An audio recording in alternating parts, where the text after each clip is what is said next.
भारत माता की, भारत माता की, वंदे वंदे। गाणिका समाज जिंदाबाद, गाणिका समाज, गाणिका समाज। मंचस्थ विराजमान सभी महानुभाव, सामने बैठे हुए, मैं जिस समाज से आता हूं, मैं गाणिका समाज का सदस्य हूं। मेरे दादा भी कोलू चलाते थे। गाणिका समाज जो मेरा परिवार है, उन सभी माताएं, भाई और बहनें, आज आपने मुझे यहाँ बुलाया। मेरी तो दिक्कत ऐसी थी कि मैं तो एक मूर्तिमंत व्यक्ति बन के बैठा था, क्योंकि भाषा का प्रॉब्लम के कारण हमारे आगे वक्ता जो कुछ बोले,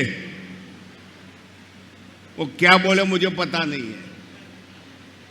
नहीं तो वक्ता तो आगे का वक्ता जो बोलता है ना, उसमें से कुछ ढूंढ लेता है। मेरी हालत तो क्या है कि पहले कक्षा का विद्यार्थी हूं आपके सामने। यदि मेरे से गलती हो जाए तो क्षमा करना। आज पूरे विश्व में गाणिका समाज का नाम, गाणिका समाज के एक बेटे ने रोशन किया है। आप कहीं भी जाओ, आप बोलो मैं मोदी हूं, तो सामने वाला खड़ा रहकर सुनने के लिए खड़ा हो जाता है। ये ताकत हमारे गाणिका समाज को मिली है, वो भी गाणिका समाज के एक बेटे ने दिलाई है। आप लोगों को होगा कि गाणिका समाज सरकारें कुछ देती नहीं है, हमारी कोई सुनता नहीं है। मैं जहां जाता हूं वो ही सुनने को मिलता है। यहाँ तो कुछ क्या बोला हो तो पता ही नहीं है। लेकिन मैं आज आपको बताने को आया हूं कि गाणिका समाज गौरववंता समाज है। ये समाज ने रामचंद्र जी को रावण के साथ युद्ध में युद्ध जिताने के लिए मनोबल तोड़ने का और मनोबल पैदा करने का काम किया था। आपको पता होगा या नहीं होगा, लेकिन रामचरितमानस के निर्माताओं ने गाणिका समाज को बड़ा अन्याय किया है। आपको लगता होगा कैसे है, तो मैं आपको एक ही उदाहरण देता हूं कि हनुमान जी जब लंका गए, हनुमान जी ने लंका में उथल पाथल शुरू कर दी। रावण ने उनकी धरपकड़ की और उनके पूंछ पे गद्दे बांधे। उस टाइम पेट्रोल डीजल था, गद्दे जलाए कैसे? गद्दे जलाने के लिए तो कुछ चाहिए कि नहीं चाहिए? जो जलाने के लिए डाला वो गाणिका समाज ने दिया था। ये रामायण में उसका उल्लेख नहीं है, नहीं तो ऐसे जल गए गद्दे और रावण का लंका जली। अरे रावण की लंका जला के रावण का मनोबल तोड़ने का काम यदि जो किया है, तो उसके प्रथम यदि कोई है तो ये गाणिका समाज है। हमें अन्याय हुआ है और गाणिका समाज ने जो तेल दिया है, जिसका उपयोग रावण ने किया, और रावण के लंका जलाने का काम भी रावण ने किया, लेकिन सहयोग गाणिका समाज तक का था। इसीलिए राम का विजय हुआ, रावण का मनोबल टूटा और रामायण में रावण की हार हुई।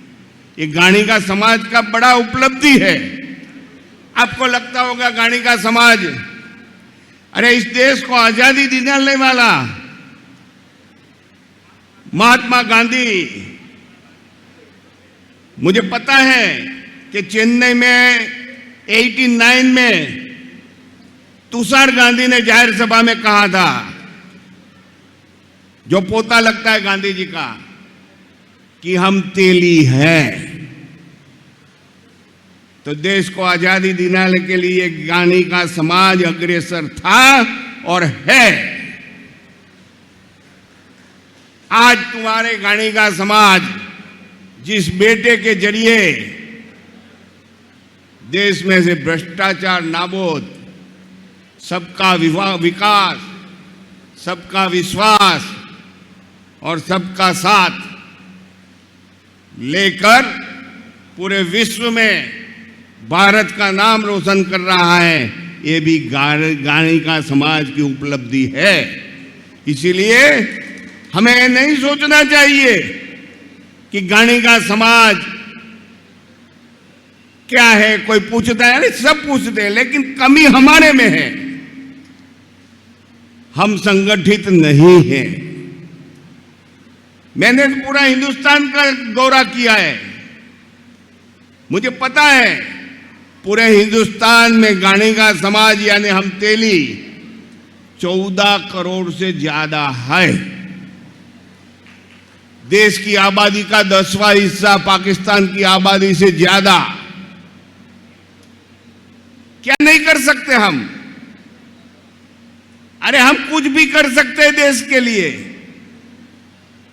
लेकिन हमारे में जो निर्वस्ता पड़ी है उसको हटाने की जरूरत है। हमें कश्मीर से कन्याकुमारी, पश्चिम घाट से पूर्व घाट तक के जितने भी गांधी का समाज, तेली समाज के सदस्य हैं, उन सबको संगठित होना है और संगठित होकर सरकार को दिखाना है। और आप संगठित होकर दिखाओ, फिर देखो कौन सी राजकीय पार्टी है जो तुम्हारे दरवाजे पे दस्तक न देवे।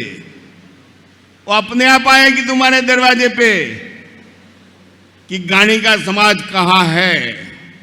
इसके लिए हमें संगठित होना बहुत आवश्यक है। आपको लगता होगा कि मैं हवा में फेंक रहा हूं, लेकिन आप इतिहास गौर कीजिए। गुजरात में महाराणा प्रताप हो गए, शायद आपने नाम सुना हो या न सुना हो। जब महाराणा प्रताप हल्दी घाटी के युद्ध में परिस्थितियां उसकी बिगड़ी, वो दर दर भटकता था, तब महाराणा प्रताप के सैन्य को फिर से खड़ा करने का काम गांधी का समाज के एक सदस्य भामाशाह ने किया था। और आज हिंदुत्व यदि हिंदुस्तान में खड़ा है तो एक गांधी का समाज के सदस्य भामाशाह के वजह से खड़ा है। ये मेरा गौरव है गांधी का समाज का। आप लोग यहाँ के हो, कर्नाटक के, अब बेंगलुरु से हुबली जाने का रास्ता है जो कोना पड़ता है, वहां एक स्टैच्यू है। मैं पहली दफे हुबली जा रहा था, मैंने स्टैच्यू देखा, मुझे अच्छा लगा, मैं खड़ा रहा। मैंने पूछा कि स्टैच्यू किसका है? साहब आपको पता हो या ना हो मैं नहीं कह सकता। मुझे वहां बताया गया कि वो जो सन्नारी का स्टैच्यू है, वो सन्नारी गांधी का समाज की बेटी थी और राजवी परिवार में उसने शादी किया था और आजादी की लड़त में उसने आहुति दी थी। एक गांधी का समाज का गौरव है। मैं इतने दूर से आया और मूर्ति देखकर मुझे लगा कि कुछ है उसमें, लेकिन इसमें से कितने हमारे लीडर समय पे उस स्टैच्यू को याद करते हैं ये मुझे पता नहीं है। ये हमारा काम है, हमें करना चाहिए। हमें गौरवंता किया है। गुजरात में महारानी लक्ष्मीबाई का नाम इतिहास में है। अरे ये बेटी का नाम आपके इतिहास में है यहाँ पर, उसको ढंढोलो। शायद आपको पता हो या ना हो, लेकिन ये मुझे बताया गया था जब मैं हुबली गया था कुछ सालों पहले। हुबली में मेरा प्रोग्राम था। मेरे भाइयों, आजकल एक परंपरा चलती है हमारे समाज में और सभी समाजों में चलती है। हमें सनातन धर्म के आगे, संगठन के नाते आगे जाना है, लेकिन हमारी बहनें इतिहास भूल गई हैं। संस्कार को बाजू में रखने का काम शुरू हो चुका है, क्योंकि मोबाइल का जमाना आया है। मुझे पता है, मैंने पढ़ा है कि अभिमन्यु जब सुभद्रा जी के उदर में था, तब 7 कोठा की वार्ता, सप्तकंड की वार्ता कृष्ण ने सुभद्रा जी को सुनाई थी। लेकिन 6 कंठ तक तो जागती थी सुभद्रा जी, 7वां कंठ सुन नहीं पाई, उसको नींद आ गई।